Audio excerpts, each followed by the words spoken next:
I'll never forget the moment I heard it. The words that shredded everything I thought I knew about my marriage. It was a quiet Thursday evening. Emily and I had just finished dinner, and I was doing the dishes while she sat at the kitchen table, scrolling through her phone. I thought she was checking emails, maybe a text from her sister. But then I heard it, her voice low, careless, and full of contempt. I don't know why I even stay with him. He's useless sometimes. The knife in my hand froze midair. My reflection in the sink distorted and I couldn't breathe. Did she just say what I think she said? I set the dish down slowly, trying to make sense of it.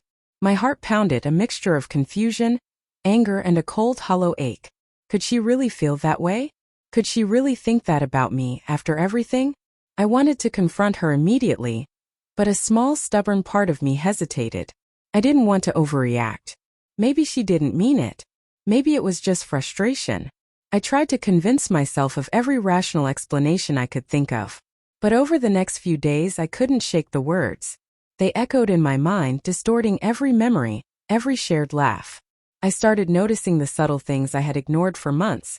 Her phone always face down, the little smirks when texting someone in private, the sudden excuses about late nights at work.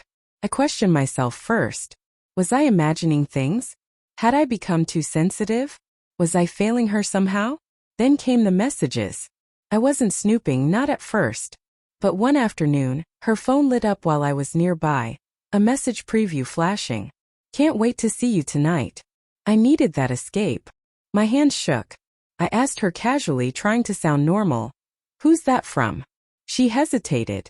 Too long. Too deliberate. Oh, just a friend from work, she said. But the warmth in her eyes had vanished, replaced by something else. Something guarded. I couldn't ignore it anymore. My mind replayed every recent event. The extra-long meetings, the sudden weekend trips, the distracted smiles. My gut twisted painfully. She wasn't just frustrated with me anymore. She was involved with someone else. The confrontation was inevitable. That night, I waited until she was in the living room reading. I sat down, trying to steady my voice. Emily, we need to talk. Her eyes flicked up, wary. About what? The things I overheard. The words you said about me. She went pale. You shouldn't have heard that. I did. And I need the truth. Were you serious? Were you thinking about someone else? Her silence answered me before she spoke. When she finally did, her voice was quiet, almost remorseful. I didn't mean for it to happen like this. I don't know what I wanted. But her hesitation, the guilt in her eyes, the tremor in her voice, it all confirmed it. The betrayal wasn't just emotional. It was real. It had been happening under my nose, carefully concealed, leaving me to believe in a love that was no longer intact. The days that followed were unbearable. Every memory of our life together now felt tainted. The vacations, the shared jokes, the quiet Sunday mornings, they all carried the weight of deceit. I found myself scrutinizing her every word, every gesture, wondering which moments were genuine and which were lies. She tried to explain. She said she felt trapped, lonely, unappreciated. She talked about her mistakes, about seeking attention, about being human. And I wanted to understand. I wanted to forgive. But I couldn't. Not yet. Not when the trust that had been the foundation of our marriage had crumbled. The turning point came one evening when she asked me if we could work through it. Maybe we can rebuild, she said, hope flickering in her eyes. I realized then that some things can't be fixed. Trust, once broken, leaves a scar that never fully heals.